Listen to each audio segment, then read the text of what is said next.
Hello guys, welcome back to my channel. My name is Susan. So in today's video we are going to be illustrating how to make this simple cycle gown.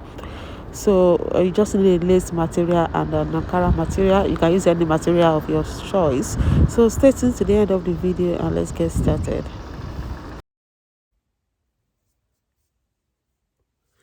So for a start, you have to fold the fabric in a diagonal form. Can you see? So instead of folding like exactly into two, you just fold in a diagonal form. This is just so in order to create that effect down there. So in order to know how the amount of fabric to fold into two, like diagonally, you have to take the measurement of the fullest part of your body, which is the hip, and the measurement I'll be using for this is 50 inches, and the quarter is 12.5. So like I have here, I have more than 12.5, so I'm okay with the folding. Then at the upper part, the bust, we only need the bust, the hip measurement, and the length for this pattern. So firstly, I'll be using the bust measurement of 40, and 40 divided by 4 is 10. So you just look for a way where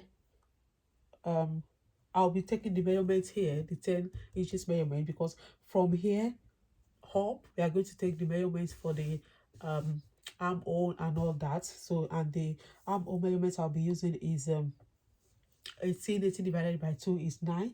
So from here down here, now we can, this place can accommodate 9 depending on how depending on your folding, because if you take it up there it won't cover the measurements. So just come down a little bit and make sure the folding covers your measurements. So from here down here is 9. Then from the point where you mark 9, make sure the measurement from that 9 covers your bust measurement as well, and some allowances. So it's okay for me because it covers all the measurements. I hope you understand what I mean. So I'll take that again. So I've folded in a diagonal form. Then if you can see that up here, not the folding doesn't cover the two fabric. I mean, we still have one single fold here, so there's no way we can take measurements here. So all we need down here, we can see the folding covers the two, the folding covers the fabric. So from here down here is 9, which is the armhole measurement. Then from the armhole measurement, we take a line across to measure for the bust. I said the bust circumference measurements I'll be using is 40, and 40 divided by 4 is 10. So this is the 10 inches. We're actually going to draw a line across so you don't get confused.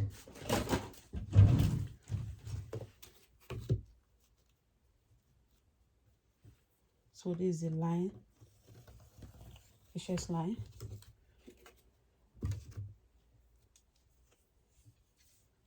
Then, so I've just done this so we could know the where we are going to place our measurement. So firstly, we are going to draw a line to serve as the starting point. So I know where to start as the starting point because I've actually make a rough measurements of where the measurements will be.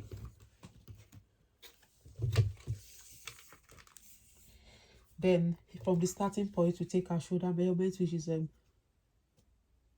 16 divided by 2 is 8.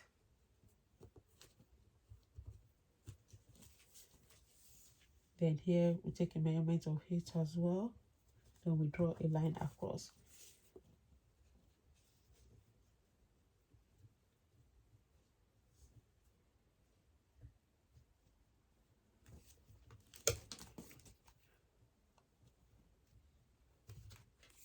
So from here down here, we're taking the measurement of 9, which is the chest line, the armhole divided by 2. Ignore the first line.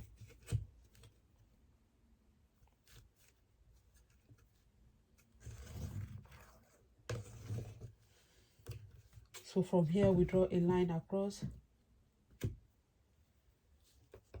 which is the armhole measurement. Then on this line we insert our bust circumference measurement, which is 40. 40 divided by 4 is 10, plus 2 inches. Seam allowance, that's 12. Then the neckline, we take the measurements of the neckline, the standard measurements, which is 3. Then we come down by 1 inch here. Then we mark our shoulder slope.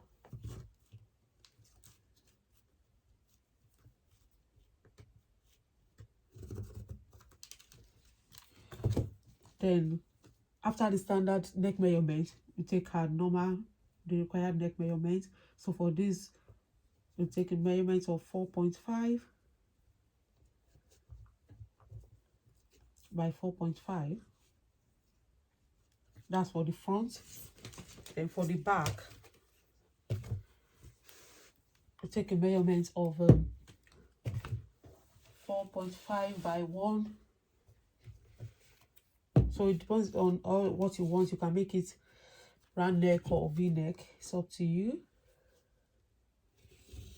Then for the back, 4.5 by 1.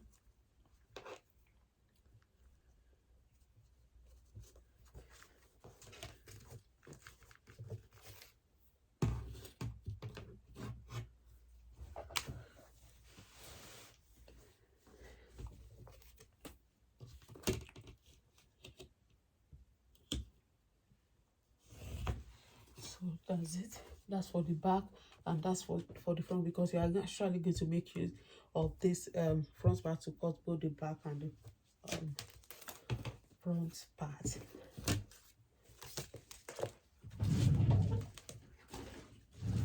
Then we come in by 3/4 of an inch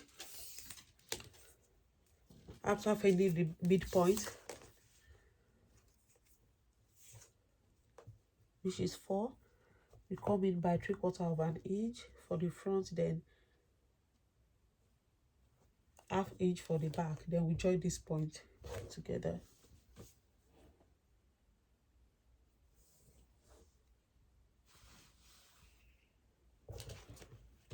Using our curved ruler, we join this point together.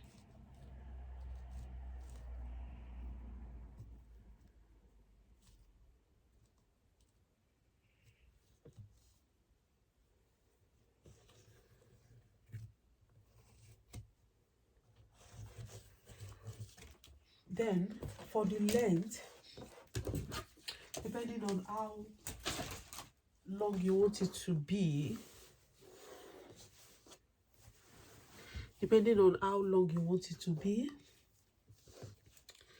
I just want the whole length of the of this material. However, if you want it to be longer than this, you could, join the lower part, but I just want the whole length of this. So for the length, I just want us to see how the length is being taken.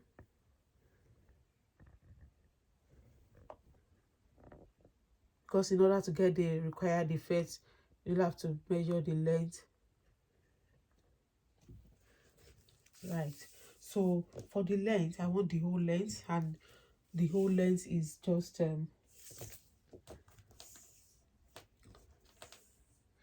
just 41.5 inches. Like I said, I want the whole length, so let's just say 41. This is a lace material, and no matter how hard you try, most times you cannot really get the cervix at the lower part, not for this pattern. So by placing our tape rule here, you measure the length down there. Like I said the length is 41 inches because you are going to measure it round. So you measure the tape rule down there. So you mark your 41 inches. then still your staple is still held at the upper part, then you measure the length round, just like you taking the length measurement for your flare when you are cutting your flare. So still the measuring tape is still at the top. You measure the required length, still there. Then you come over here, measure the required length, 41. Can you see?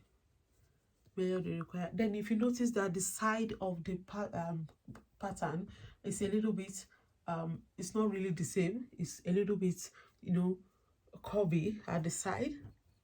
So instead of measuring 41 at the side, I'll just come up by, it depends on how curvy you want it to be.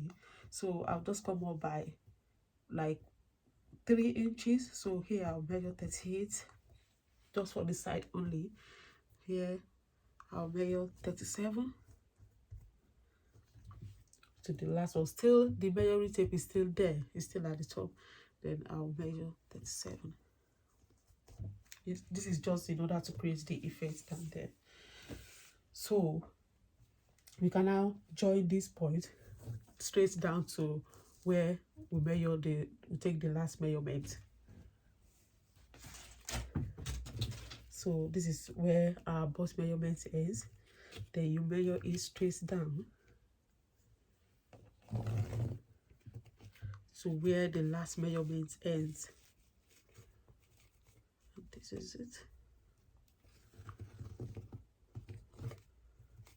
Then we can now cut it out. Remember, this is on the fold, the diagonal form.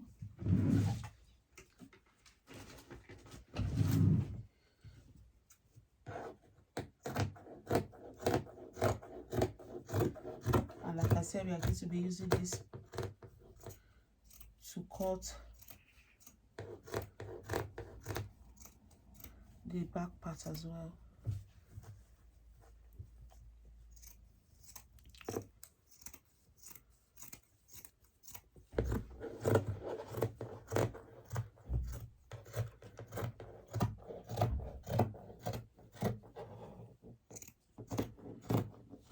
So the only difference for the back and the front armhole is just that we come here in by ½ inch instead of 3/4 of an inch.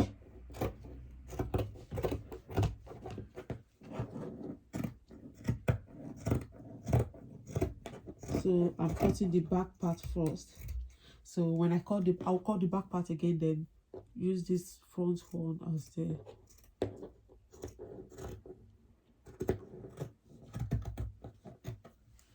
so that's it.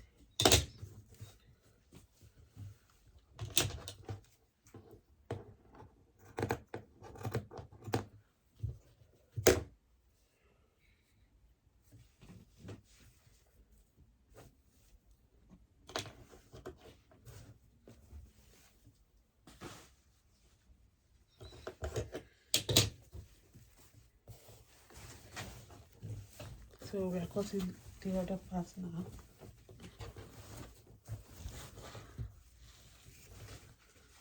So you might not really fold in a diagonal form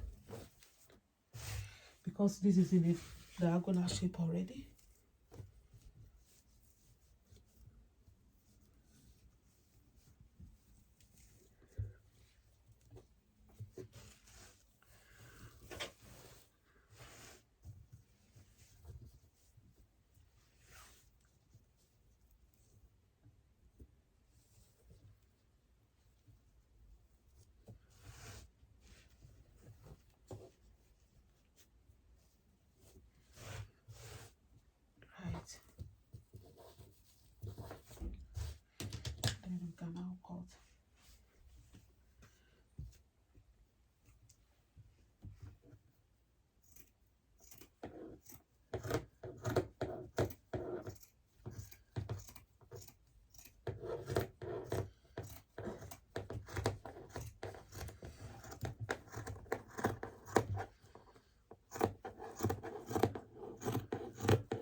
So the armhole is a little bit shallower than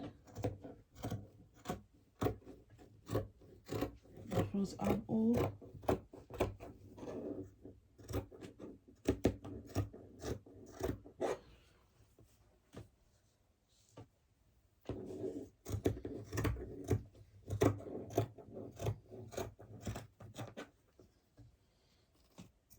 I'll cut the front armhole.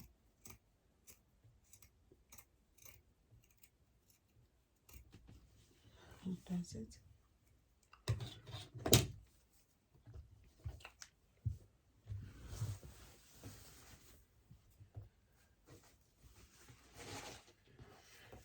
Then if you notice that this is the back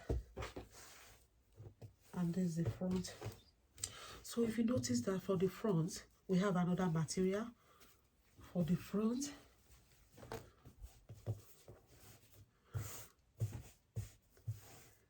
So I'm going to cut this, then place it on another material, just like a yoke.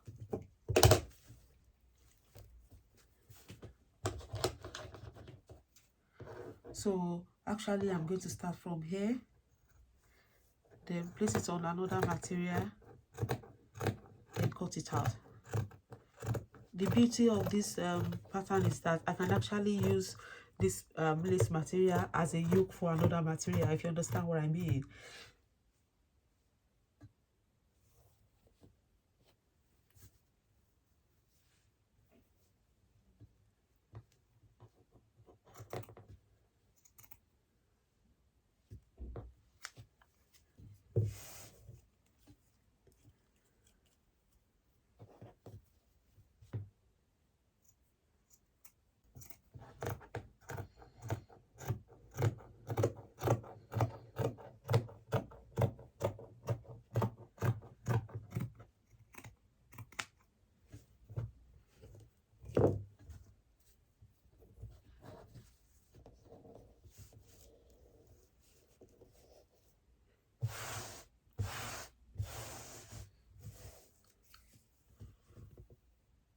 So I've actually cut this out, and the idea is to join this to this, then join this to the back as well. So I'm joining, then I'll let you know how it comes out. So guys, this is the outcome of our design. So can you see that I've just added paper stone just to make it more gorgeous, so it won't look too simple. And just the sleeve is just the normal basic sleeve. I've done a tutorial on that, and I'll just drop the link below in the description box. Can you see the wavy effect down there?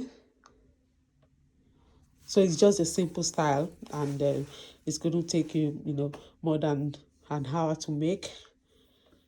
So can you see? And that's the sleeve. Just simple. You can add any sleeve of your choice. It's up to you. So if you like this video, kindly give me a thumbs up, then subscribe to my channel if you haven't done so. See you in my next video. Bye.